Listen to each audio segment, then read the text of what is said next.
Bonjour à vous et bienvenue dans ce live de qualité allemande. Ce live ou cette vidéo, pardon, parce que ça se trouve sur YouTube, évidemment.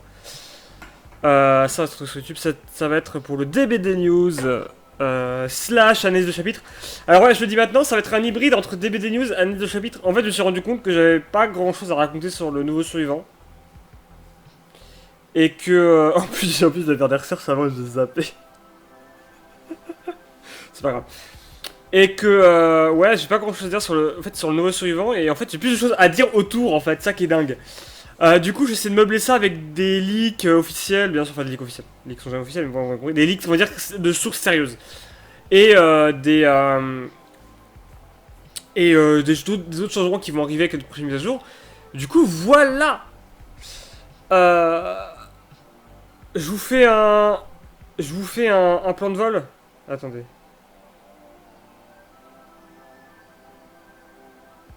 Tac, je garde ce dossier là ouvert parce que j'ai des trucs intéressants à vous montrer dessus du coup. Parce que j'ai pas tout mis sur mon diapo en fait. Tac. Alors.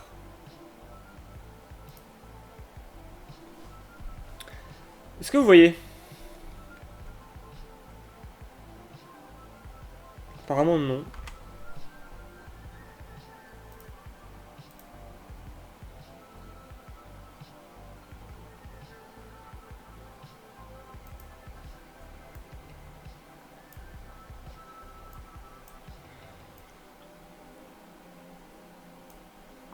Voilà, un diapo de qualité allemande. Toujours, hein, bien sûr, c'est la base. Pour parler du coup de la prochaine, le prochain chapitre, qui sera pas vraiment un chapitre, hein, sera comme pour Michael Hared ou Nicolas Cage et H, en fait, une espèce de paragraphe, ils appellent ça comme ça des paragraphes, donc appelons ça un paragraphe. D'ailleurs, c'est pour ça que j'avais dit que je croyais que Chucky c'était le chapitre numéro. Enfin, que Xenomorph était le chapitre numéro 30 et que Chucky le 31.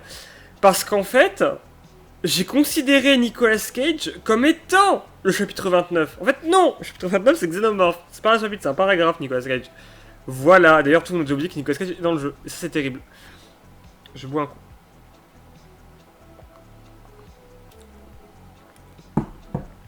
un coup. Du coup, au programme, aujourd'hui, de quoi on va parler? Déjà, on va parler du nouveau survivant. On va bien sûr parler de ses perks personnels. Ensuite, on va parler des leaks qu'il y a autour du survivant. Parce que, en fait, il y a d'autres leaks, mais je les ai pas pris parce que je trouvais ça moins intéressant et tout. Mais genre vraiment ce qui concerne le survivant. Et après ça, on va parler directement en fait des changements qu'il y a eu pour la prochaine mise à jour. C'est-à-dire, on va parler de très vite fait de Blight. On va parler un peu de Billy. Et on va surtout parler de Sadako. Et on va aussi un peu parler de la mécanique de générateur. La nouvelle mécanique de générateur, qui est plutôt sympathique ma foi. On va parler de tout ça. Bref, on commence du coup avec Alan Wake. Parce que oui, ce chapitre sera un chapitre Alan Wake. Alors pour Chucky, c'était facile parce qu'en fait, moi j'avais vu tous les films Chucky et c'est des films que j'apprécie beaucoup en fait. Chucky, c'est un truc que j'aime bien. Alan Wake. Bon. Je vais vous résumer mon avis en deux infos. La première info, c'est que sur ma chaîne Twitch, Alan Wake c'est connu pour un truc. Ça a été le let's play le plus court de ma chaîne. Alors, je m'explique. En fait, j'avais pour habitude, moins maintenant, mais ça m'arrive encore en faire, mais genre j'en fais 2 ou 3 par an. Alors qu'avant, on en faisait vraiment genre tous les 2 mois. Mais de faire des let's play en fait. De faire des let's play sur des jeux. Et il y en avait un qui était prévu sur Alan Wake, parce que le jeu était gratuit sur l'Epic Games Store. Alors, ça date, je vous raconte, je crois que c'était genre l'édite en 2019. Ou 2018.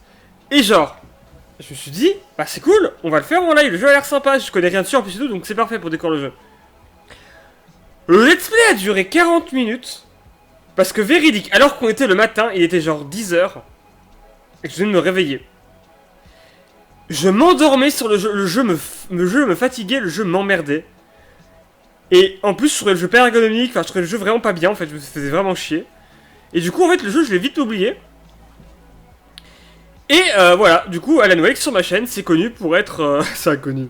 Pour être l'aspect le plus court qu'il y ait jamais eu. Et sinon, mon avis sur Alan Wake, à part vous dire que c'est chiant, mais en fait, rien d'autre, parce que même Alan Wake 2, que j'ai trouvé beau et tout, j'ai pas joué, alors j'ai vu Benza y jouer, j'ai vu d'autres gens vite fait y jouer, genre ex-VSK, et je suis désolé, le jeu a l'air d'un chiant, mais d'un chiant, il démarre jamais, il prend trop son temps.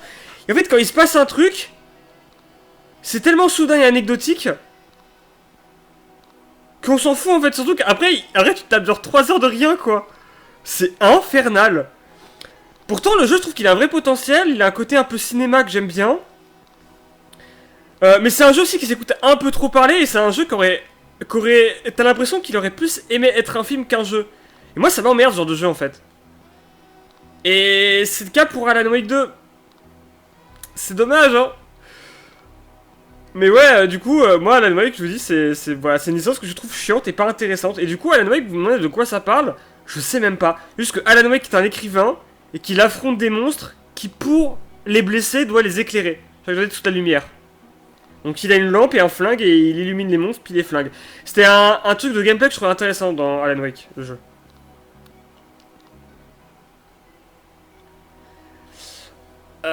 Donc voilà. Alan Wake pour moi c'est pas une licence que j'apprécie, mais ça n'empêche pas que je suis ouvert d'esprit et que je suis en mode vas-y pourquoi pas dans des BD, surtout que d'ailleurs par rapport à des BD j'ai des trucs sympas à dire.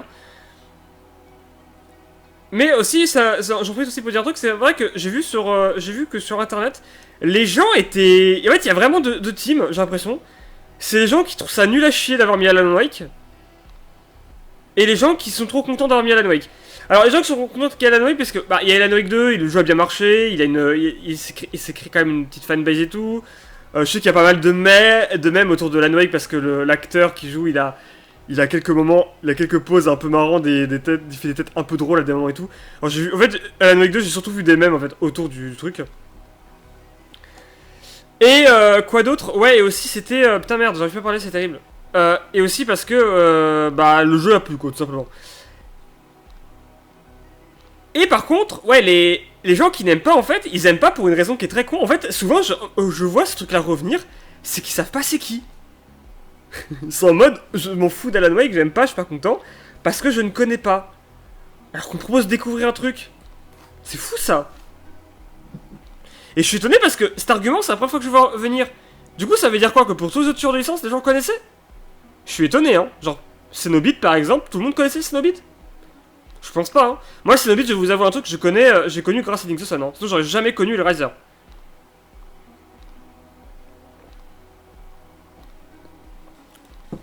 Vraiment.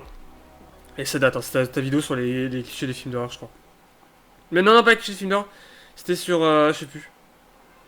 Sur les films d'horreur, tout simplement. Qui est un très vieux point culture. Enfin, bref. J'ai connu grâce à ça, en fait. Et, et donc, ouais, c'est un peu marrant, quoi. Enfin, un peu bizarre. Quoi d'autre? Non, après c'est tout, vite fait. Après, je crois que je voulais donner mon avis sur le perso en jeu. Ouais, mon avis sur le perso en jeu. Bah attendez, on va passer aux diapositives parce que les diapositives, c'est ce que je suis en train de raconter en fait. Mon avis du perso en jeu, c'est qu'en fait, Alan Wake, en vrai. Connard. Alan Wake, c'est. Comment dire? C'est un perso qui rend vraiment bien. Il a un style un peu John Wick. J'aime beaucoup sa pose dans le menu. Alors, on la voit après, c'est le slide d'après, mais j'aime beaucoup sa pose dans le menu. On dirait vraiment qu'il est perdu, qu'il sait pas ce qu'il fait là. Il a vraiment un style de fou. En vrai, il se détache d'autres survivants. Je sais souvent, mais en fait, je trouve je trouve que là, c'est vraiment le cas à fond, quoi. Genre, le côté un peu costard et tout, on l'avait déjà vu avec Félix, mais là, je trouve que ça lui va vraiment trop trop bien. Il a un petit style John Wick que j'aime bien et tout. En jeu, il parle, il a des lignes de dialogue. Ah, il parle pas beaucoup, il parle très très peu, il est très peu bavard. Mais il parle et c'est un peu sympa.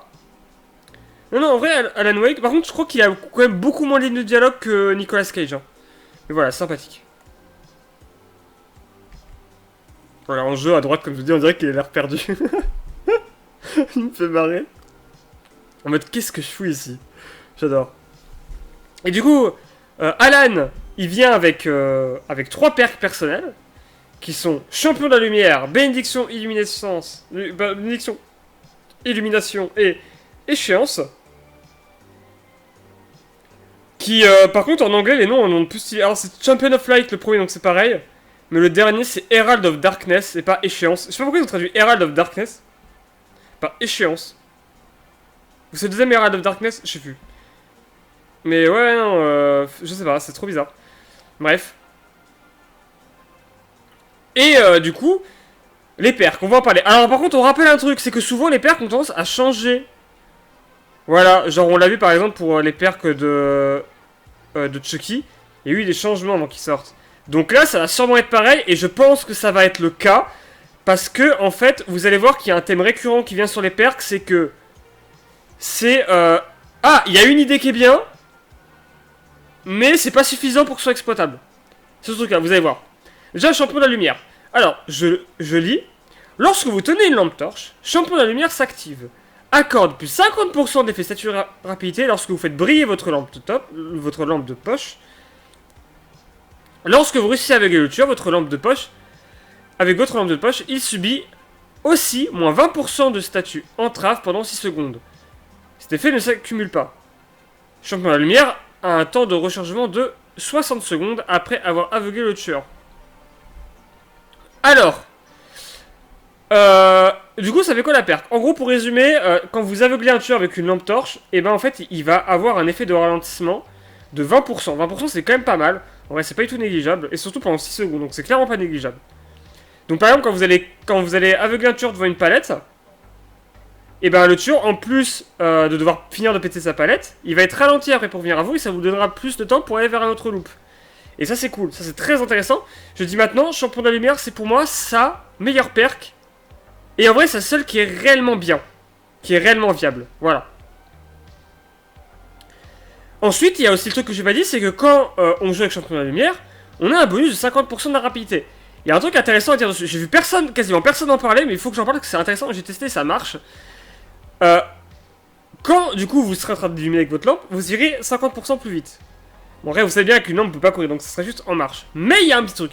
C'est que l'effet, il est cumulable. C'est-à-dire que si, par exemple, vous jouez avec la compétence de Nancy, vous savez, la compétence qui fait que vous marchez plus vite quand vous n'êtes pas blessé, qui vous donne 10 ou 15% de rapidité en plus, et ben il sera cumulé sur le 50%. Pareil pour la compétence de Néa, ou quand vous êtes agenouillé, genre, quand vous marchez en position caca dans les buissons, accroupi, ouais, voilà, accroupi. Caca dans les buissons, c'est ce que je dis quand je vois quelqu'un qui joue avec cette perque de merde de l'enfer. Et ben ça, vous cumulerez l'effet. Intéressant. Le truc. Ah, je crois que c'est pas la rapidité cette compétence. Donc, non, j'ai rien dit. La compétence de Nancy, ça marche. La compétence de Nancy, j'ai testé, ça marche. En tout cas, c'est sûr. Alors, on va me dire, ok, d'accord, au saut, mais on en fait quoi de cette info? En vrai, j'en sais rien. Mais je suis sûr qu'il y a un truc utile à faire derrière et que les survivants vont trouver des idées. De toute façon, je tente de mettre mon retour son. Je suis très mal organisé, je l'ai pas mis. Et c'est quand même très intéressant de savoir, surtout que j'ai entendu personne en parler. Et généralement, quand les gens trouvent des micro-trucs de merde comme ça, bah, ils en parlent, quoi. Du coup, ça pourrait dire que ouais, champion de la lumière, ça pourrait s'adapter, du coup, l'effet de rapidité pourrait s'adapter à d'autres choses, en fait. Donc, c'est plutôt intéressant. En plus, champion de la lumière, moi, je l'ai utilisé pareil, on l'a fait en live quand on a testé. On l'a testé avec la compétence de Adi, avec les coffres, les lampes et tout. Bah, c'est en vrai très sympathique. Voilà, moi je trouve que la compétence est cool, ça me donne un peu envie de jouer avec, avec des lampes torches en fait. Donc pourquoi pas. Surtout que je suis quelqu'un qui n'aime pas jouer avec les objets, mais là ça me donne limite envie de jouer avec les objets pour le coup. Ensuite, bénédiction, illumination. Je vous lis. En gros, vous pouvez bénir un totem. Et les survivants atteints de ce totem verront les auras de tous les coffres et du générateur qui seront révélés en bleu. La vitesse de bénédiction et de purification. Ah oui, ça augmente la vitesse de bénédiction et de purification de 10% lorsqu'un totem béni est actif. Alors, ce n'est pas dit s'il faut que ce soit quelqu'un d'autre qui le bénisse ou vous. Du coup, je sais pas. Mais en fait, je trouve que... Alors, la perque aurait pu être sympathique, mais en fait, je trouve qu'il manque quelque chose. Vous allez voir, c'est un truc qui va revenir pour la prochaine perque. Je trouve qu'il manque quelque chose pour qu'elle soit réellement, en fait, exploitable.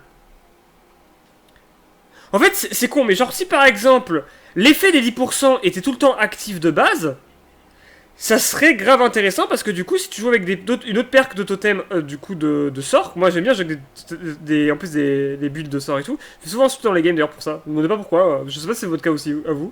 Moi, quand je joue avec des totems de sort en game, je me fais insulter. Il y a zéro van, je sais pas pourquoi. Je joue avec quel totem de sort? Je joue avec bénédiction de soin. Très souvent. Et sinon, ça va aussi l'accumuler avec Shadow Step ou alors la compétence de Dark Theory, j'ai oublié le nom, c'est Yoichi. Voilà, Yoichi.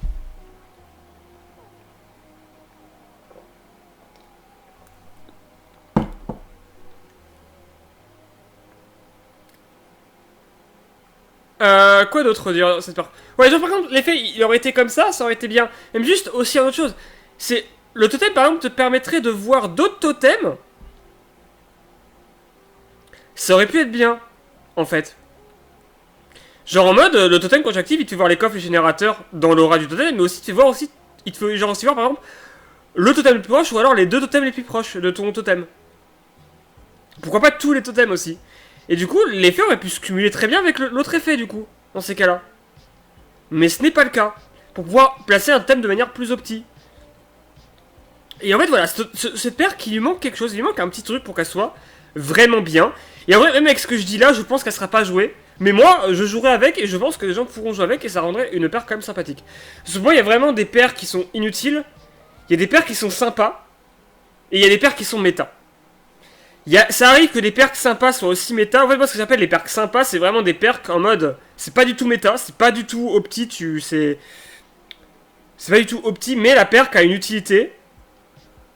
Et elle est plutôt fun. Slash, elle marche toutes les games. Je vais vous donner exemple déjà vu en perk sympa. Mais déjà vu pour moi, c'est plutôt méta en vrai. Si quasiment personne joue avec, déjà vu, c'est plutôt méta. Parce que j'ai vu permet de voir les générateurs et en plus permet de donner un bonus de vitesse aux générateurs. Donc ça sert toutes les games. Mais c'est pas non plus, mais c'est pas non plus méta là. Du coup, si, ouais, je trouve que c'est très fort déjà vu. Enfin bref, un autre débat. Voilà, en gros, bénédiction, élimination, ça peut être sympa mais sans plus. Ah, c'est les auras, les coffres et les générateurs, tous sont révélés pas juste dans l'aura du truc, d'accord. Non, j'ai de la merde du coup. Faut juste qu'on soit dedans nous. Oui, c'est ça. Pourtant, je joue avec, hein, mais. Alors, échéance. Je vous lis. Lorsque vous êtes en état blessé, échéance s'active. Augmente la fréquence d'apparition des tests d'habilité de 10% lorsque vous réparez ou soignez. Apparition des emplacements aléatoires. Réduit la pénalité pour les tests d'habilité manqués de moins 50%. Alors, cette perk, j'ai un peu du mal à la saisir. Cette perk, je pense qu'elle va pas juste recevoir un boost. Je pense qu'elle peut se faire modifier, mais vraiment largement modifier.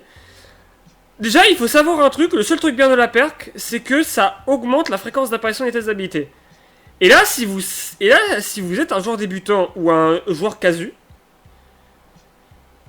vous vous dites, mais du coup, c'est quoi l'effet positif de la perk? On dirait une perk négative.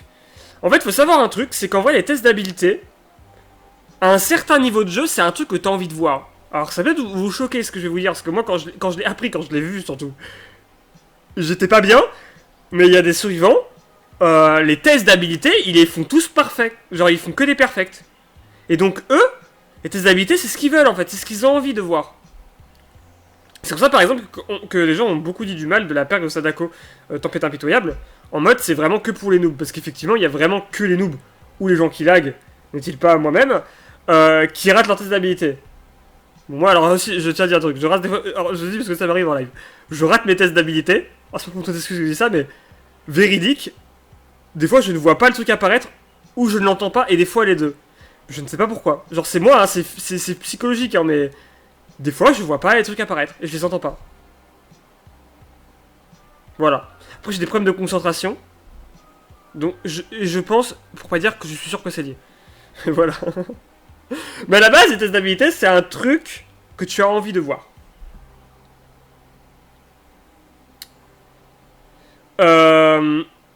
Du coup, une paire comme ça, jouée par exemple avec en planque, ça peut être sympa, mais là encore, il faut que le tueur soit un tueur avec un gros champ de terrain, parce que en planque, un tueur avec un chanteur de 24 mètres, c'est mort, déjà. Je vous le dis, parce que je joue beaucoup avec en planque et c'est mort.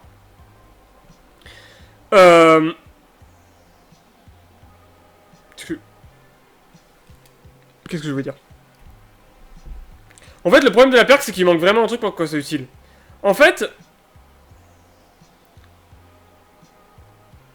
c'est une perque, vous savez, avec lequel. Alors, en fait, c'est une perque, il faudrait la fusionner avec une autre. Il faudrait la fusionner avec la compétence de Jonah, en fait.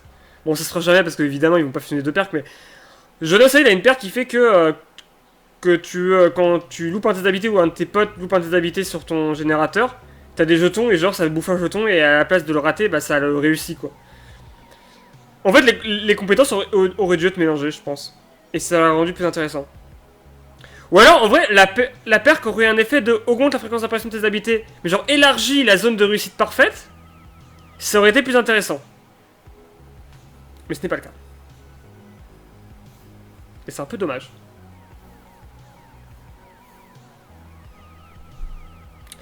J'ai rien à dire avec Échéance, à part que je pense réellement que personne ne va jouer avec, ou alors des gens qui vont jouer avec genre hyper focus, trucs comme ça quoi. Ouais, par contre, hyper focus c'est Échéance. Échéance, je vous avoue que je testerai avec Amplanque et hyper focus. Mais en vrai, je trouve la perk pas très ouf. À part Champion de la Lumière, en vrai, je trouve que les perks, il leur manque tous quelque chose pour être viable en fait. Surtout la dernière. Bref, suivant. Du coup, Alan Wake, quand il va arriver, il va pas arriver tout seul. Il va arriver, d'ailleurs, j'ai pas dit, il va arriver le 30. Le 30 janvier, donc dans 20 jours, dans même pas 19 jours. Et il va arriver avec lui, déjà, un pack de cosmétiques. Et le lendemain, le 31, il va y avoir une faille spéciale Alan Wake. J'ai hâte de voir ça, pour de vrai. Je suis très très curieux. Et non, voilà, j'ai pas grand chose à dire. On peut voir qu'il y aura des skins très rares. Alors c'est précisé pour Pearl Rarity subject au change, donc ça peut changer. Effectivement, j'ai même vu des gens dire que les skins seraient verts, enfin ou l'un serait vert, je sais plus. Et pour le deuxième personnage légendaire, c'est que des théories, mais apparemment ce serait la policière de Alan Wake 2, à voir. Pourquoi pas. Rose Marigold, je sais pas qui c'est. J'ai juste vu des gens mettre en screen en disant ah trop bien, trop meilleur perso et tout. Qui est-ce? Je ne sais pas. Elle a un petit style sympathique, mais je ne sais pas qui c'est. Et sinon, voilà, bah, le tome, on peut vite fait en parler. Hein, il y aura du coup Deathhanger, il y aura Alan Wake. Alors pourquoi Deathhanger, je ne sais pas. Deathhanger n'a jamais été dans un tome, donc en vrai, pourquoi pas. Moi, c'est un tueur que j'aime pas, Deathhanger, donc autant vous dire que je m'en fous. En caractère mineur, donc auront droit à un skin aussi, mais qui seront pas les stars de la faille. On aura Félix, donc Félix, par contre, très, très curieux de voir son skin. Billy. Billy, en vrai, alors Billy c'est con, mais le perso, en vrai, j'aime pas du tout son gameplay. Mais après, pourquoi pas, peut-être qu'il aura un skin tellement banger que j'aurais envie de le jouer, je ne sais pas, peut-être. Et Néa, j'en ai rien à foutre. Voilà, tout simplement. Néa, j'en ai rien à foutre, alors que, anecdote, le deuxième survivant que j'ai joué, c'était Néa.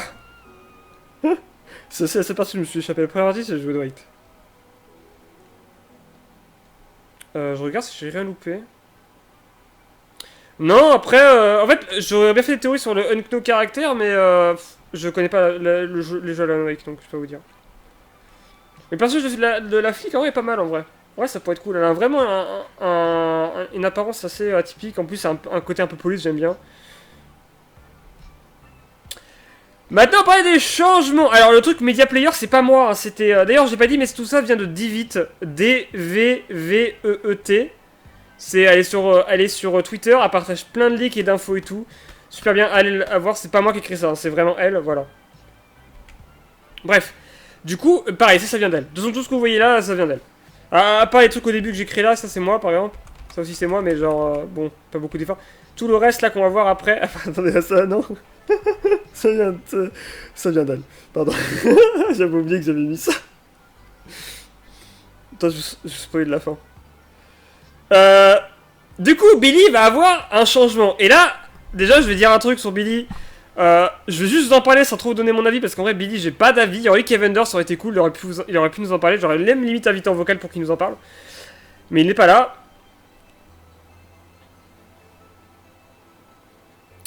Et du coup ouais, bah moi mon avis sur Billy en fait c'est que c'est un tueur que j'aime pas, mais dans son gameplay en fait. Parce que Billy c'est un gameplay qui est pas du tout fait pour moi, mais vraiment pas fait du tout pour moi. C'est pareil que Deathhanger. Moi, Billy et Deathhanger, c'est deux tueurs que je déteste jouer parce que je déteste leur gameplay. Voilà, tout simplement. Et ce que je ne savais pas, du coup, en étant un non-joueur Billy et ne connaissant aucun joueur Billy, c'est que, apparemment, Billy est un des tueurs les plus flingués des BD actuellement. Comme d'ailleurs la Harpie. La Harpie, j'ai appris il y a pas longtemps parce que j'ai parlé avec un main Harpie. Et je me suis renseigné après, et en fait, c'était vrai. Qui m'a expliqué que la Harpie, c'était une catastrophe actuellement. Dans la méta actuelle, elle ne va elle ne vaut que dalle. C'est vraiment de la grosse merde. C'est terrible. Et Billy, alors Billy c'est quand même apparemment un peu mieux, mais Billy pareil, il est vraiment pas fou. Et du coup, Billy a reçu un rework. C'est pas un, ils appellent ça un boost. Pour moi, c'est pas un boost, c'est un rework. Et on va en parler. Alors, faut savoir déjà, même si je dis que c'est un rework, les trucs de base restent. Hein. Billy peut charger et tout machin et tout. C'est juste qu'il y a une nouvelle mécanique et plein de petits changements par rapport à tout ça. Là, vous pouvez voir, c'est les objets. Alors, je ne connais pas les objets, donc vous faites votre avis vous-même. Je vous les laisser pour que vous puissiez voir. On me dit ça t'intéresserait pas des gens. Voilà, tout ça, c'est les objets qui sont changés. Mais en gros, Billy, qu'est-ce qui change? Maintenant, Billy, il va avoir un temps de récupération plus rapide après avoir frappé dans le vide, va avoir loupé son coup de tronçonneuse. Il va charger sa tronçonneuse aussi plus vite. Et il aura une nouvelle jauge, en fait, qui sera une jauge de overdrive. Et en fait, quand l'overdrive sera rempli, il va passer du coup en mode overdrive. Alors c'est visuellement visible par les survivants et le tueur, parce que cette tronçonneuse va commencer à avoir des flammes bleues. Je sais pas d'où ça sort, mais voilà. Et en mode overdrive, en fait, Billy va pouvoir utiliser cette tronçonneuse à l'infini. Je crois qu'il du coup il subit plus, je suis plus sûr de ça, mais il ne subit plus l'effet d'overheat. Et en fait, il va charger cette tronçonneuse encore plus vite, récupérer encore plus vite, et il va être plus maniable. Le plus maniable, j'ai un doute, mais en tout cas, il va charger plus vite, ça, il va devenir plus efficace, ça c'est clair. Et il va se déplacer aussi beaucoup plus vite.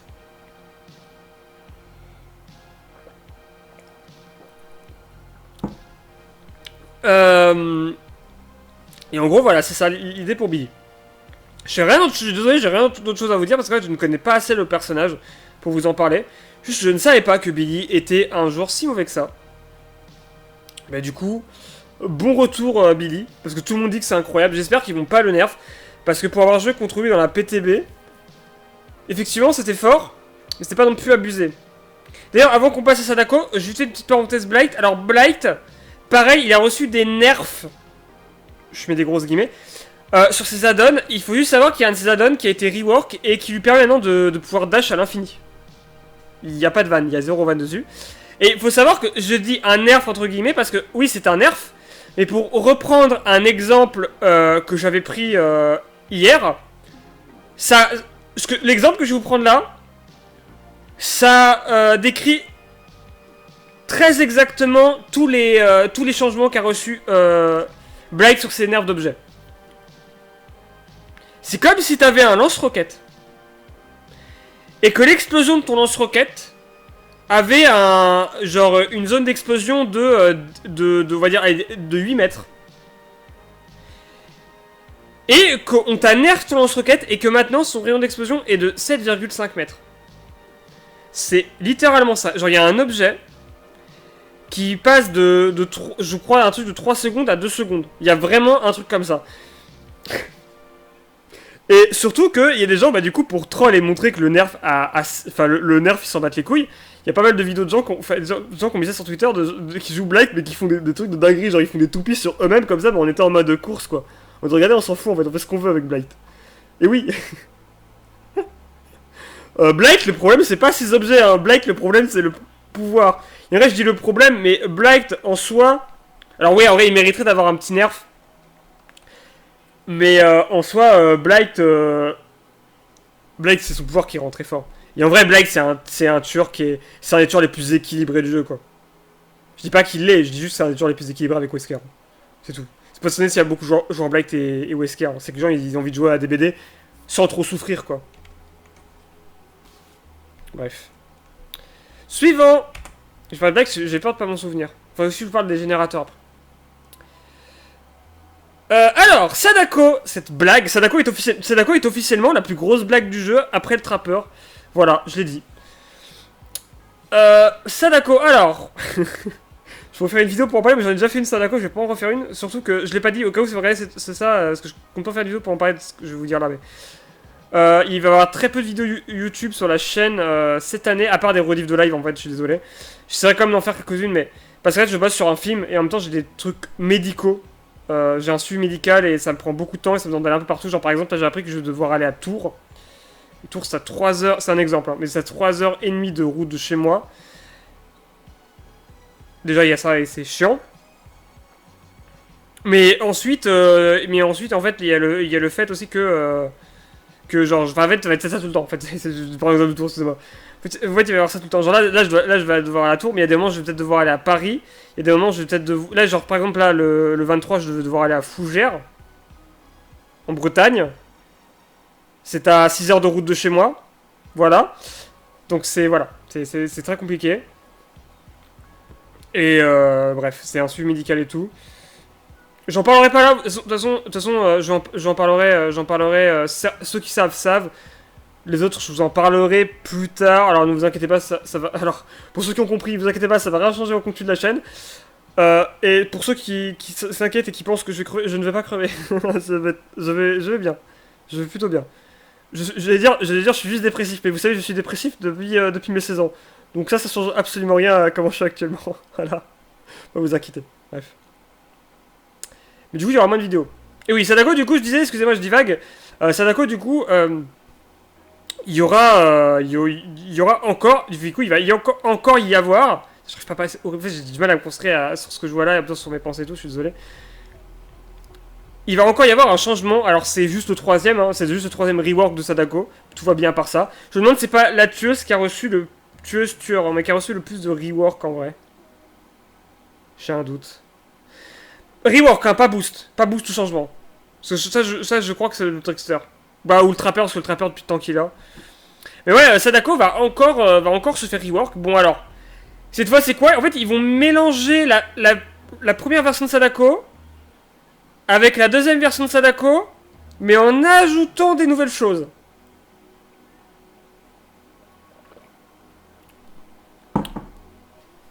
En gros, je vais vous résumer. Maintenant, quand on chasse quelqu'un en étant démanifesté, je dis dans l'ordre que c'est écrit là, on est considéré comme étant en chasse. Ce qui était un gros problème de Sadako, c'est que Sadako, quand tu étais démanifesté, la chasse s'enclenchait pas. Je sais pas pourquoi ils ont eu cette idée de merde, mais ils l'ont eu. Et du coup, ça faisait que, bah, en fait, les fenêtres, les soignants passaient à l'infini. Moi, ce qui me forçait à jouer avec des boussolets. Et qui faisait que t'avais jamais la Bloodlust. Maintenant, quand tu es démanifesté, tu peux avoir la Bloodlust et tu peux bloquer les fenêtres. Le seul truc bien qu'il y avait avec ce truc là, c'est que tu pouvais jouer du coup avec jeu avec la nourriture. Et ça faisait en fait, quand tu avais joué avec la nourriture, tu croisais ton obsession. En fait, tu t'amusais à désactiver et à réactiver ta manifestation en boucle pour avoir vite tes deux stacks en fait. Voilà, c'est tout. C'était la seule utilité. Donc ouais, la Bloodlust pareil, du coup on la garde. Lorsqu'on se démanifeste, on ne perd plus la Bloodlust, qui était le cas avant, ça je ne savais pas. On est toujours protégé des stuns lorsqu'on est démanifesté. Maintenant, par contre, oui, ça, les TV, il y a eu pas mal de changements sur les télés. Alors, il y a une info que j'ai pas. Il faut que j'en parle parce que je l'ai pas trouvé. Et c'est bizarre que personne. On dirait que personne n'en parle, genre comme si ça n'avait jamais existé. Donc, il faut que j'en parle, mais.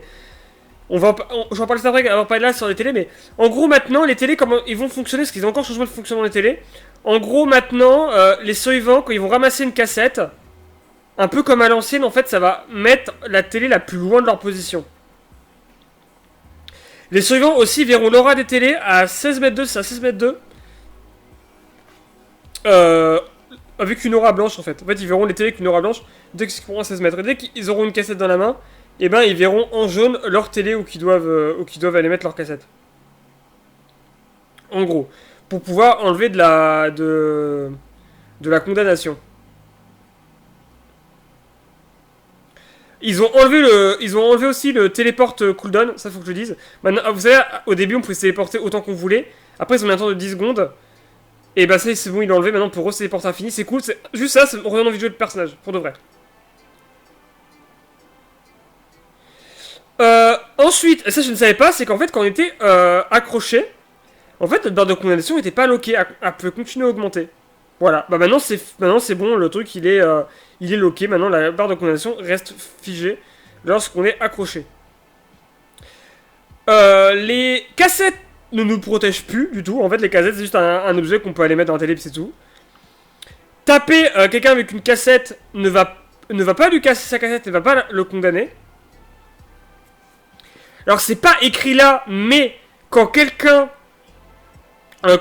se fait accrocher, alors Non, alors ça... non, non, c'est un objet. J'allais dire, c'est pas écrit... Non, c'est un objet. J'allais dire, il y a un objet qui fait que... Oui, mais c'est un objet. Il y a un objet maintenant qui fait que quand tu accroches quelqu'un avec une cassette dans les mains, ou genre... Ouais, ça, quand il y a une cassette dans les mains, ça va appliquer de la condamnation à tout le monde. Mais c'est un objet, excusez-moi, je crois que c'est un truc du basket. D'ailleurs, pendant le basket, la Reiko Watch fait maintenant partie du basket de Sadako, donc c'est un objet qui n'a plus besoin d'être utilisé. Maintenant, l'objet existe encore, il fait le même effet. C'est juste que maintenant, Sadako n'a plus besoin de ça. Donc en gros, maintenant, Sadako, quand elle se démanifeste, elle est 1 seconde,2 invisible, en gros. Ce qui est très intéressant. Parce qu'avant, elle l'était un peu, mais vraiment pas longtemps. Je crois d'une seconde, je crois en plus, c'est vraiment ça. Ah oui, sinon on peut pas juste mettre genre juste 0,2 secondes, c'est pas des trolls à ce point là quand même. Quand même. Bref, excusez-moi. Qu'est-ce que j'ai pas dit d'autre? Maintenant on met les cassettes plus rapidement et on les prend plus rapidement. 1 seconde avant c'était 2, ouais d'accord. Et le truc que j'ai pas dit, alors ça j'ai pas trouvé l'info, c'est que, vous savez au tout début la première version Sadako, la Sadako version 1, quand on avait une cassette, la condamnation augmentait lentement. Ce qui était une mécanique intéressante parce que c'était une mécanique qui arrivait à mettre la pression au survivant. Surtout que là, avec la nouvelle mécanique de Sadako, parce que je n'ai pas parlé de sa mécanique de condamnation, ça aurait pu bien se mélanger et bien matcher. Le truc, c'est que j'ai pas trouvé de Sadako contre qui jouer. Personne n'a joué Sadako. Par moi, du coup. Et personne n'a joué Sadako. Et j'ai rien trouvé comme info qui parle de ça ou qui dit que ça c'est faux. Parce que sur la liste qu'a fait Behavior des changements de Sadako, il parle vraiment des anciens changements qui changent, qui sont modifiés, qui restent ou qui partent. Et celle de la version V2. Mais la seule chose que j'ai pas retrouvée, c'est ça. C'est l'effet passif qui augmente. Il n'en parle jamais. On dirait que ça n'a jamais existé. Personne n'en parle. Je suis seul à me rappeler de ce truc-là.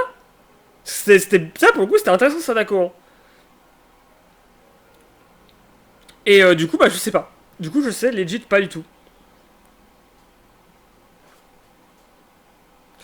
Et du coup, maintenant, pour Sadako, du coup, on fait comment pour condamner, vu que maintenant, c'est plus des téléports. Oui, le truc de se téléporter à l'infini, ça marche plus. Maintenant, ça marche plus. Maintenant, en fait, quand on se téléporte à une télé, tous les survivants à 16 mètres d'une télé, donc généralement, pas tout le temps, on l'a vu avant-hier quand on a joué à la PTB. Mais ce qui est bien, c'est que les télés sont à côté des générateurs. Mais en gros, toutes les télés allumées vont donner de la condamnation aux survivants lorsqu'ils seront à 16 mètres d'eux. Alors, ils sauront qu'ils sont à portée de la télé parce qu'il y a une espèce d'effet de glitch quand ils sont dedans. Et en gros, quand vous vous téléportez dans une télé, en gros, toutes les télés allumées, voilà, vont mettre condamnation aux survivants dedans. Yo Dragon 7, comment ça va? Maintenant, c'est comme ça que Sadako va fonctionner. Je sais pas si j'ai été clair. Et du coup, peut-être qu'il y a l'effet passif, je sais pas. Et toi, écoute, ça va nickel. Non, j'ai pas dit, mais après le live, on part sur un autre jeu, bien sûr.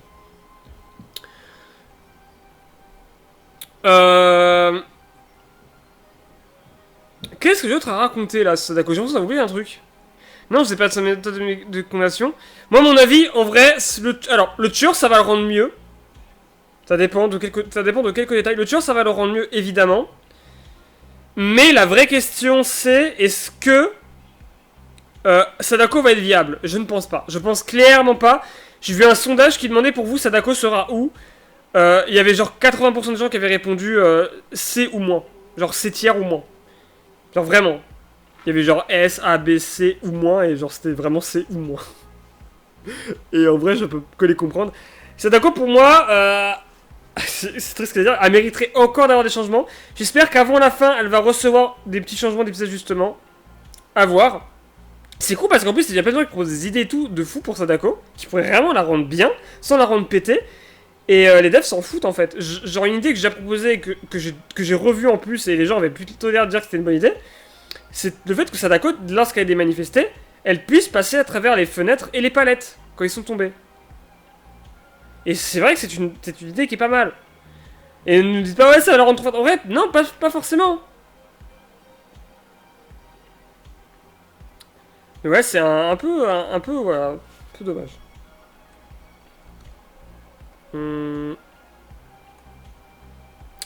Ah oui, les générateurs, je n'ai pas les générateurs. Alors, les générateurs.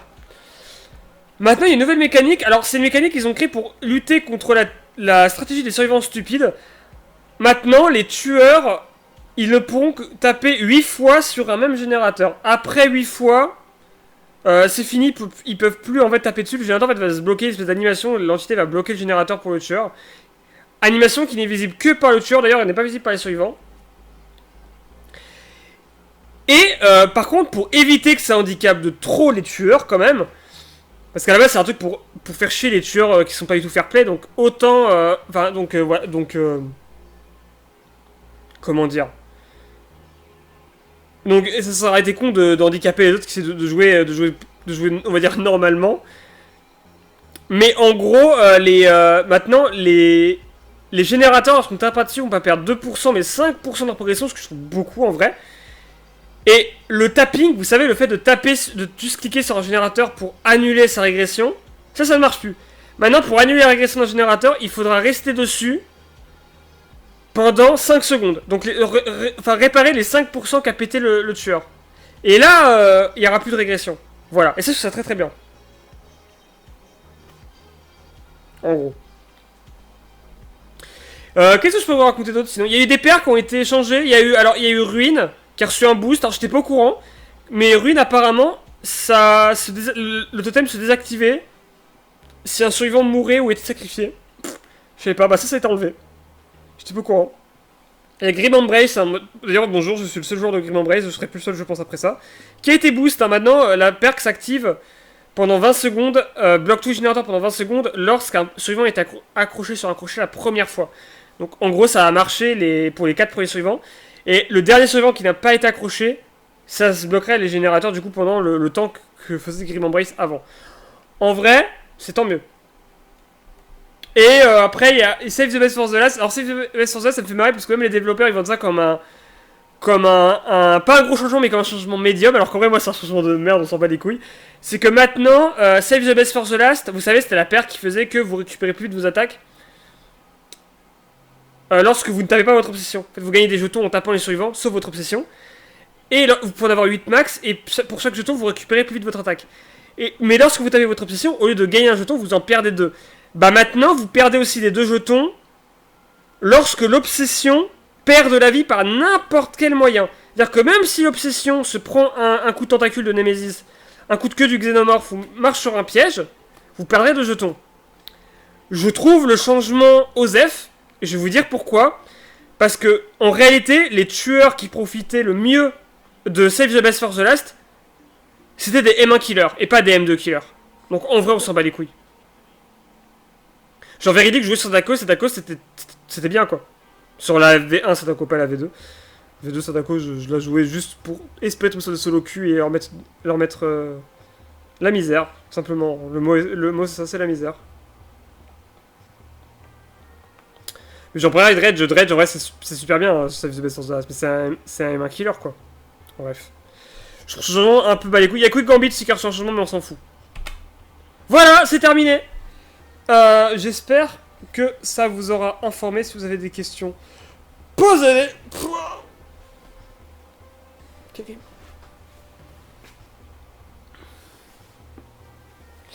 Et moi, je sais pas quoi vous raconter d'autre. Je suis un peu hype pour voir ce qui va sortir. Je suis plus hype pour Alan Wake que les changements en vrai. Sadako, je suis juste curieux de voir ce que les gens vont dire. Je suis aussi curieux de voir les changements qu'ils vont refaire aussi derrière. Même pour Billy s'ils en font. Donc, à voir. Je sais pas quoi vous dire d'autre. Là, on va partir sur notre jeu. Ceux qui ont vu, du coup, qui regardent ça sur